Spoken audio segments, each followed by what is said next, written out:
Hello. As usual, sorry if there's any interruptions. I am at work. Last video we covered 5 and 6, so we're going to do 7, 7 and 8. Starting at 7, obviously. And Yahweh said to Noah, "Come into the ark, you and all your household, because I have seen that you are righteous before me in this generation." We covered righteousness. "Of all the clean beasts take with you 7 pairs, a male and his female, and of the beasts that are unclean too, a male and his female." Now this is important because I know, especially when I was in church, which I was raised Baptist, I didn't know there were 7 each, which it says right here. Take with you 7 pairs, a male and his female, and of the beasts that are unclean, 2, a male and his female. So that's the differentiation between clean and unclean animals, which if you want to know what clean and unclean is, gotta go to Leviticus. I believe it's Leviticus 11, which are the dietary laws. Yeah, number 11. Which if we go here, we'll start with 3. 11:3. Leviticus 11:3. Whatever has a split hoof completely divided, chewing the cud, among the beasts, that you do eat.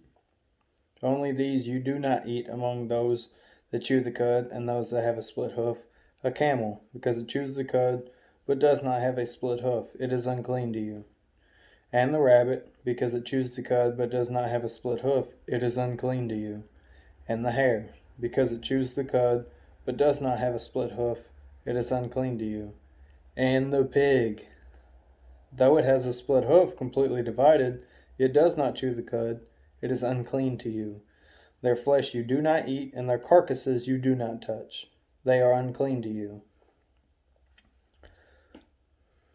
No pig, no pork. Goes against Torah. Says it right there. And then if you keep going along, these you do eat of all that are in the waters. Anyone that has fins and scales in the water, in the seas or in the river, that you do eat.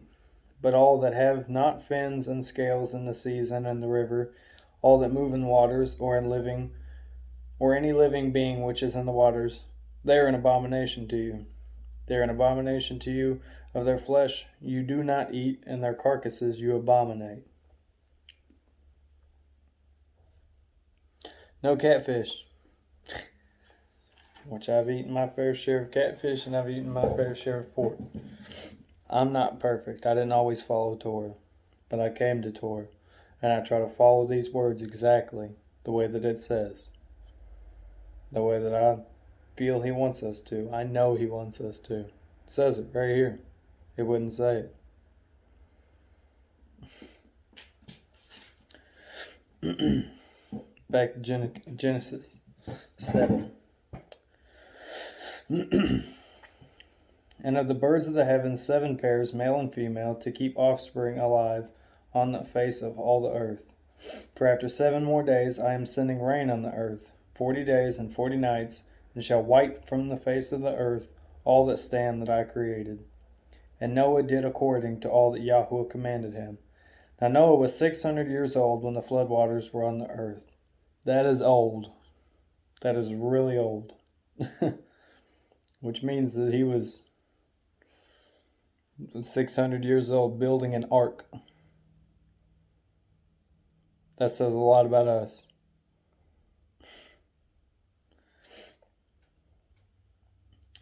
"And Noah and his sons and his wife and his sons' wives went into the ark because of the waters of the flood. Of the clean beasts and of the beasts that are unclean, and of birds and of all that creep on the earth, 2 by 2 they went into the ark to Noah, male and female, as Elohim had commanded Noah. And it came to be after 7 days that the waters of the flood were on the earth, in the 600th year of Noah's life, in the 2nd new moon, the 70th day of the new moon, On that day all the fountains of the great deep were broken up, and the windows of the heavens were opened. And the rain was on the earth 40 days and 40 nights. On that same day Noah and Shem and Ham and Japheth, the sons of Noah, and Noah's wife and the 3 wives of his sons with them, went into the ark. And they and every life form after its kind, and every beast after its kind, and every creeping creature that creeps on the earth after its kind, and every bird after its kind, every bird of every wing. And they went into the ark to Noah 2 by 2, of all flesh in which is the breath of life. And those going in, male and female of all flesh, went in as Elohim had commanded him, and Yahweh shut him in. And the flood was on the earth 40 days, and the waters increased and lifted up the ark, and it rose high above the earth.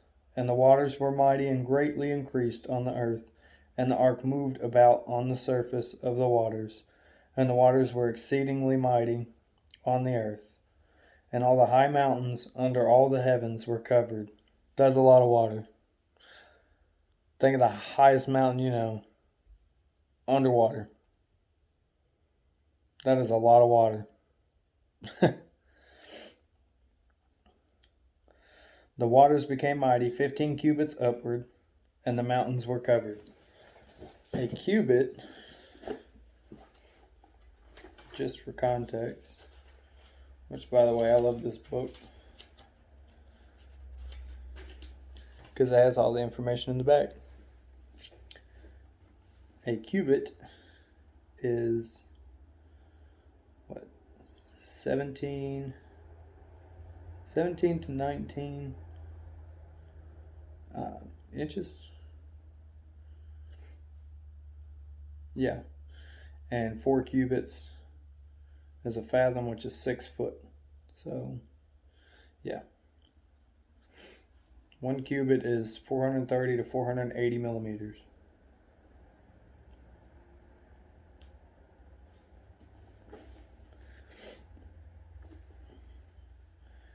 And it was 15 cubits upward, and the mountains were covered. And all flesh died, the creeping creature on the earth, birds and cattle, and beasts, and every swarming creature that swarms on the earth, and all mankind. All in whose nostrils was the breath of the Spirit of life. All that was on the dry land died.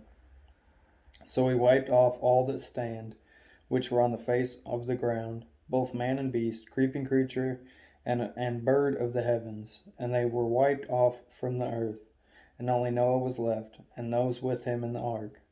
And the waters were mighty on the earth 150 days. And Elohim remembered Noah, and all the beasts, this is 8, and all the beasts, and all the cattle that were with him in the ark. And Elohim made a wind to pass over the earth, and the waters subsided, and the fountains of the deep and the windows of the heavens were stopped, and the rain from the heavens was withheld, and the waters receded steadily from the earth, and at the end of the 150 days the waters diminished. And in the 7th new moon, the 17th day of the new moon, the ark rested on the mountains of Ararat, and the waters decreased steadily until the 10th new moon. In the 10th new moon, on the 1st day of the new moon, the tops of the mountains became visible. And it came to be, at the end of 40 days, that Noah opened the window of the ark which he had made, and he sent out a raven, which kept going out and turning back until the waters had dried up from the earth. Then he sent out a dove from him, to see if the waters had receded from the face of the ground. But the dove found no resting place for its feet, and it returned into the ark to him. For the waters were on the face of all the earth. So he put out his hand and took it, and pulled it into the ark to himself. And he waited yet another 7 days. And again he sent the dove out from the ark. And the dove came to him in the evening, and see, a freshly plucked olive leaf was in its mouth. And Noah knew that the waters had receded from the earth. And he waited yet another 7 days, and sent out the dove, which did not return to him again. And it came to be in the 601st year, in the first month, the first day of the new moon, that the waters were dried up on the earth. And Noah removed the covering of the ark, and looked, and saw the surface of the ground was dry. And in the second new moon, on the 27th day of the new moon, the earth was dry. And Elohim spoke to Noah, saying, Go out of the ark, you and your wife, and your sons' wives with you. Bring out with you every life form of all flesh that is with you, of birds, of cattle, and all creeping creatures, the creeping creatures on the earth. And let them teem on the earth, and bear and increase on the earth. So Noah went out, and his sons and his wife, and his sons' wives with him. Every beast, every creeping creature, and every bird, whatever creeps on the earth according to their kinds, went out of the ark. And Noah built a slaughter place to Yahweh, and took of every clean beast and of every clean bird, and offered ascending offerings on the slaughter place. And Yahweh smelled a soothing fragrance. And Yahweh said in his heart, Never again shall I curse the ground because of man, although the inclination of man's heart is evil from his youth, and never again strike all living creatures as I have done. As long as the earth remains, seed time and harvest, and cold and heat, summer and winter, and day and night shall not cease. And that is the end of 8. Thank you guys for joining along. If you are just tuning in or you haven't seen the other videos, they're available. I've made a playlist that is all Old Testament. As I've covered before, I'm going to read from cover to cover, beginning and end. Thank you. Shalom.